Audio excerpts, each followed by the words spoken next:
Everyone, कैसे हैं आप सभी। आई एम श्योर कि आप सभी ठीक होंगे। तो चलिए हम आज का वीडियो स्टार्ट करते हैं।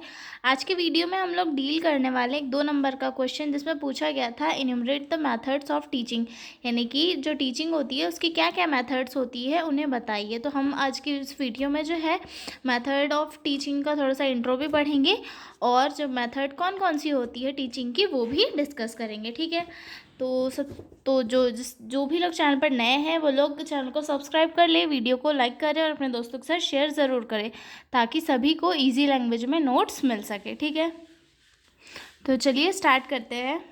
टीचिंग क्या होता है। टीचिंग एक ऐसी प्रोसेस होती है जिसमें कि एक टीचर जो है इन्फॉर्मेशन को, नॉलेज को बच्चों के साथ शेयर करता है।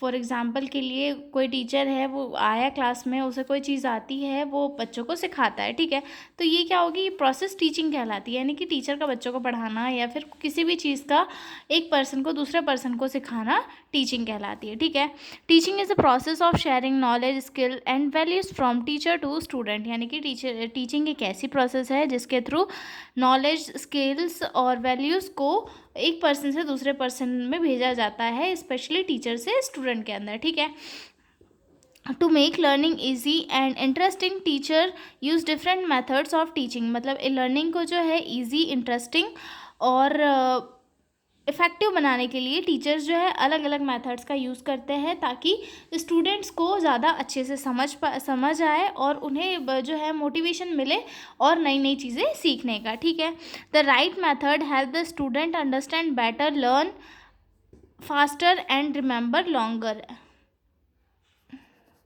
यानी कि एक अच्छी जो टीचिंग मेथड होती है, एक राइट जो टीचिंग मेथड होती है, उसके थ्रू स्टूडेंट्स जो है चीज़ों को लर्न करते हैं और अच्छे तरीके से समझते हैं, और अगर अच्छी मेथड से उन्हें सिखाया गया है तो वो काफ़ी लंबे टाइम तक उन्हें याद रहता है, उनके ब्रेन में वो चीज़ें फिट रहती है।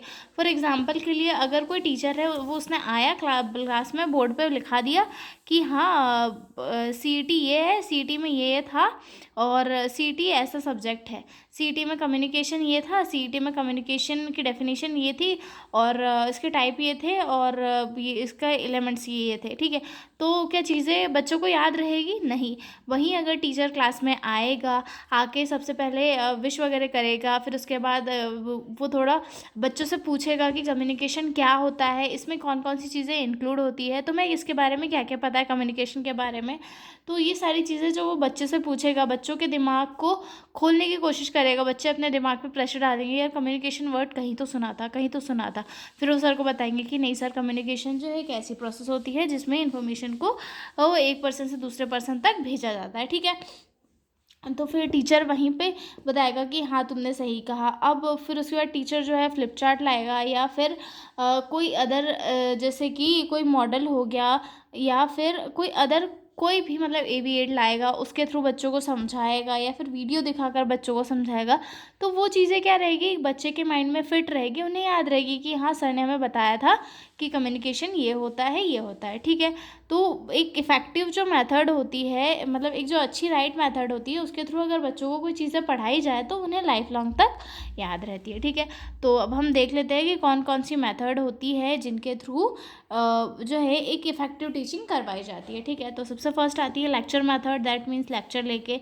उसके बाद डेमोन्स्ट्रेशन मेथड, फिर आता है discussion method, group discussion, role play, seminar, project method, और आती है 8th वाली problem solving method, clinical teaching और एवीएड मेथड। इसके अलावा और भी सारी मेथड्स होती है, मैं डिस्कस नहीं कर पाई हूँ, लेकिन मैं कुछ यहाँ पे इजी लेके आई हूँ ताकि आपको याद रहे। ठीक है, तो ये सारी मेथड है, आप इनके नाम लिख के, इनमें आपको अगर थोड़ा डिस्क्रिप्शन लिखना हो तो आप एग्ज़ाम में लिख सकते हैं, वैसे तो इसकी नीड नहीं रहेगी, पर फिर भी अगर आप चाहो तो लिख सकते हो। ठीक है, तो ये था हमारा 2 नंबर का क्वेश्चन जिसे हमने स्टडी कर लिया है। तो अब हम मिलेंगे अगले वीडियो में एक नए क्वेश्चन के साथ, तब तक के लिए बाय बाय।